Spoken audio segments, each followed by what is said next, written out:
أعوذ بالله من الشيطان الرجيم بسم الله الرحمن الرحيم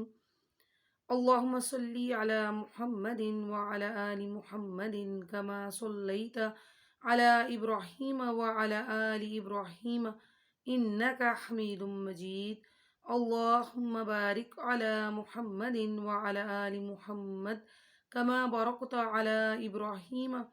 وعلى آل إبراهيم إنك حميد مجيد رب اشرح لي صدري ويسر لي أمري واحلل عقدة من لساني یفقہوا قولی۔ السلام علیکم ورحمۃ اللہ وبرکاتہ۔ آپ دیکھ رہے ہیں سائم.7 یوٹیوب چینل۔ اس چینل کے ذریعے آپ قرآن پاک کا ترجمہ اور تفسیر سیکھ سکتے ہیں۔ آج ہم سورہ بقرہ کی آیت نمبر 36 تا 40 کا ترجمہ اور تفسیر پڑھیں گے۔ بسم اللہ الرحمن الرحیم۔ شروع کرتی ہوں اللہ کے نام سے جو بڑا مہربان نہایت رحم والا ہے۔ فَأَزَلَّهُمُ الشَّيْطَانُ،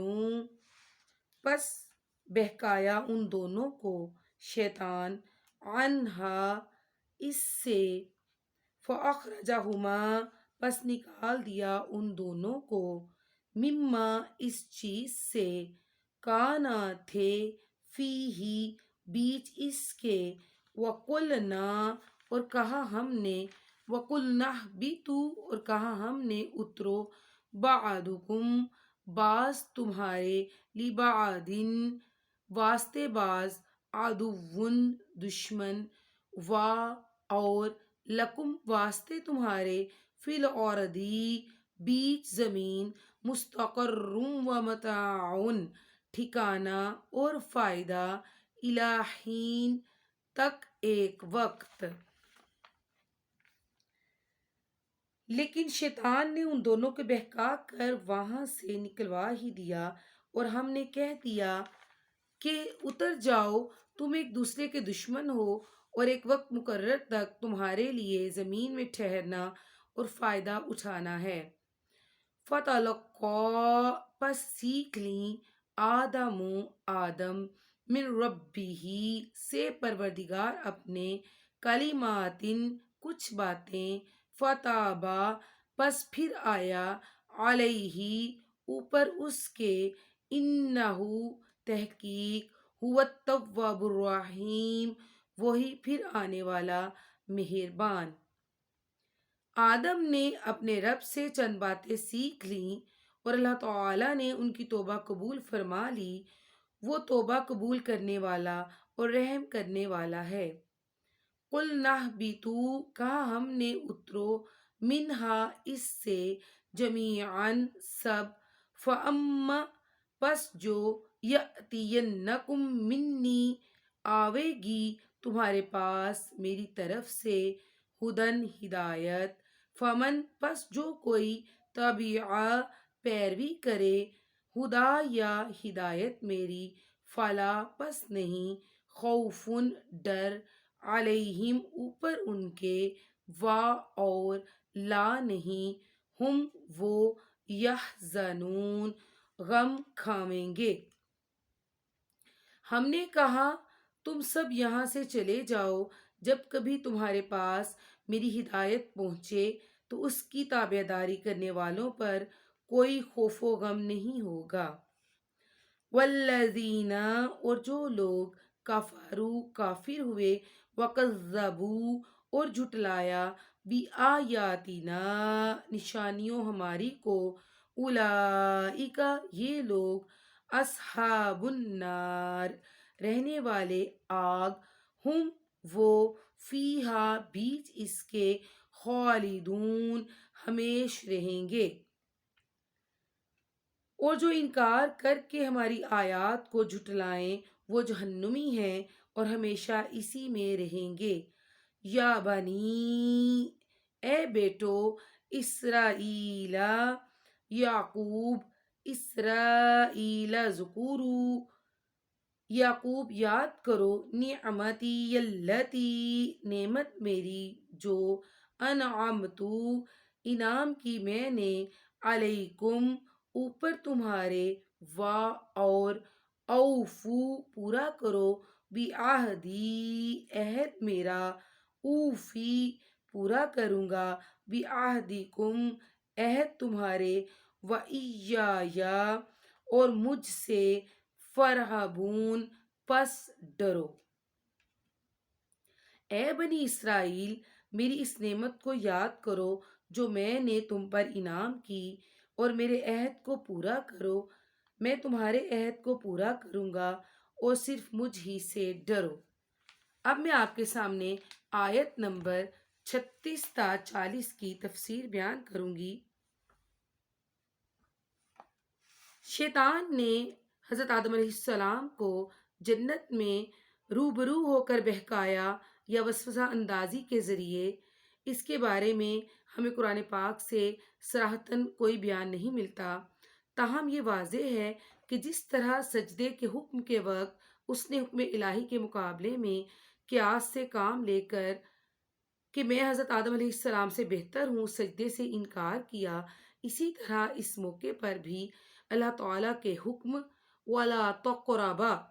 کی تعویل کر کے حضرت آدم علیہ السلام کو پھسلانے میں کامیاب ہو گیا، اور جس کی تفصیل سورہ آل اعراف میں مزید آئے گی۔ گویا حکم الہی کے مقابلے میں قیاس کا ارتکاب بھی سب سے پہلے شیطان نے کیا۔ یہاں اگلی آیت میں جو بتایا گیا ہے کہ تم میں سے بعض ایک دوسرے کے دشمن ہو، یہاں پر اس سے مراد حضرت آدم علیہ السلام اور شیطان ہیں، یا یہ مطلب ہے کہ بنی آدم آپس میں ایک دوسرے کے دشمن ہیں۔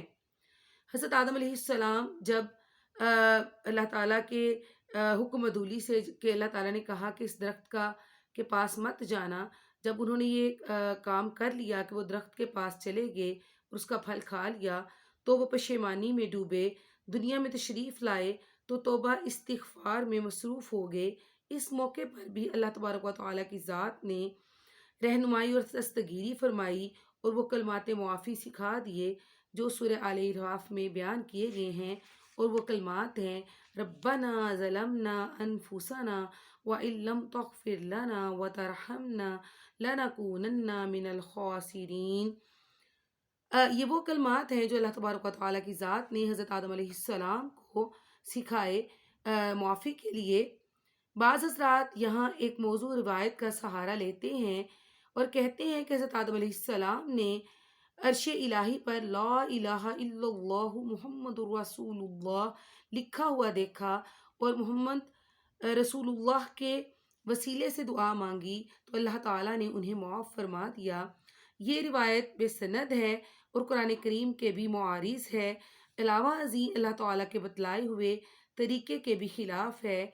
تمام انبیاء علیہ السلام نے ہمیشہ براہ راست اللہ تبارک و تعالیٰ کی ذات سے دعائیں کی ہیں، کسی نبی ولی بزرگ کا واسطہ یا وسیلہ نہیں پکڑا۔ اس لیے نبی صلی اللہ علیہ وآلہ وسلم سمیت تمام انبیاء کا طریقہ دعا یہی رہا ہے کہ بغیر کسی واسطے یا وسیلے کے وہ اللہ تبارک و تعالیٰ کی ذات سے دعائیں مانگتے تھے، اور اللہ تبارک و تعالیٰ کی ذات نے قرآن پاک میں دعائیں ہمیں مانگنے کا طریقہ سکھایا ہے، جیسے ربی زدنی علما، ربی اشرح لی صدری، ربی غفر وارحم وانت خیر الراحمین، اللہم انک عفو تحب العفو فاعف عنی۔ حاضرین، آپ غور کریں تو قرآن پاک کی جتنی قرآنی دعائیں ہیں ان سب کا آغاز رب سے ہوتا ہے، ربنا ظلمنا۔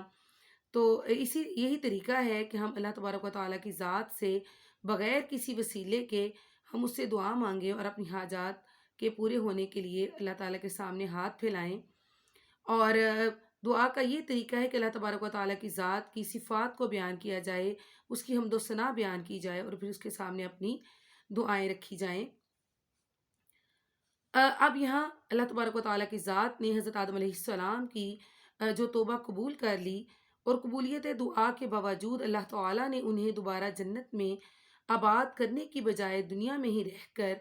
جنت کے حصول کی تلقین فرمائی، اور حضرت آدم علیہ السلام کے واسطے سے تمام بنو آدم کو جنت کا یہ راستہ بتلایا جا رہا ہے کہ انبیاء علیہ السلام کے ذریعے سے میری ہدایت یعنی زندگی گزارنے کے طور طریقے سیکھو۔ جو اس کو قبول کرے گا وہ جنت کا مستحق ہوگا، اور جو اللہ تعالیٰ کے احکامات کے مطابق اپنی زندگی بسر نہیں کرے گا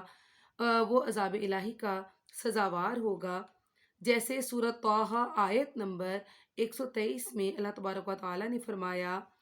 فَمَنِ اتَّبَعَ هُدَايَ فَلَا يُضِلُّ وَلَا يَشْقَىٰ۔ ترجمہ: جس نے میری ہدایت کی پیروی کی پس وہ دنیا میں گمراہ ہوگا اور نہ آخرت میں بدبخت۔ یعنی جو اس آیت میں بیان کیا گیا ہے لا خوف علیہم ولا هم یحزنون، یہ جو ہے مقام وہ تمام جو مومنین ہیں ان کو یہ حاصل ہوگا۔ یہ کوئی ایسا مقام نہیں جو صرف بعض اولیاء اللہ کو ہی حاصل ہو، اور پھر اس مقام کا مفہوم بھی کچھ بیان کیا جاتا ہے، حالانکہ یہ مقام جو لوگ اللہ تعالیٰ کے احکامات کے مطابق اپنی زندگی بسر کرتے ہیں، یہ مقام ہر اس مومن کو حاصل ہوگا جو اللہ تعالیٰ کے بتائے ہوئے احکامات کی روشنی میں اپنی زندگی کو بسر کرتا ہے۔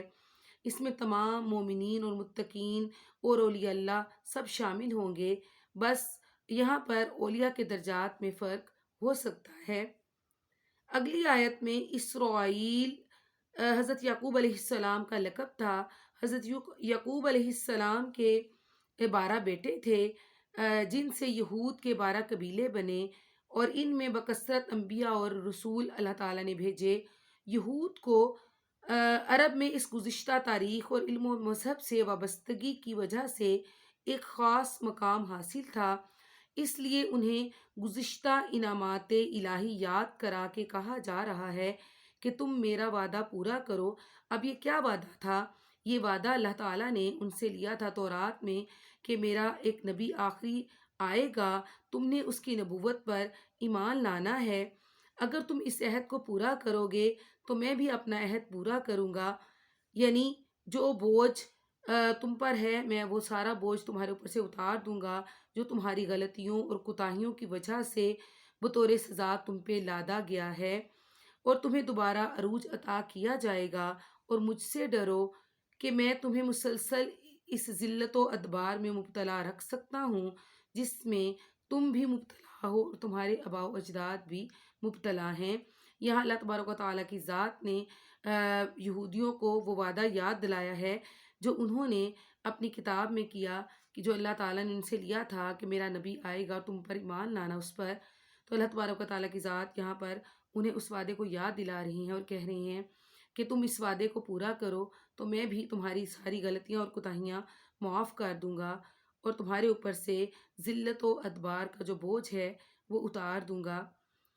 اللہ تبارک و تعالیٰ کی ذات ہمیں قرآن پاک کو پڑھ کر اس کی تعلیمات کے مطابق اپنی زندگیاں بسر کرنے کی توفیق عطا فرمائے۔ آمین ثم آمین۔ اگر آپ کو میرا درس اچھا لگا تو لائک، شیئر اور کمنٹ ضرور کیجیے گا۔ السلام علیکم ورحمۃ اللہ وبرکاتہ۔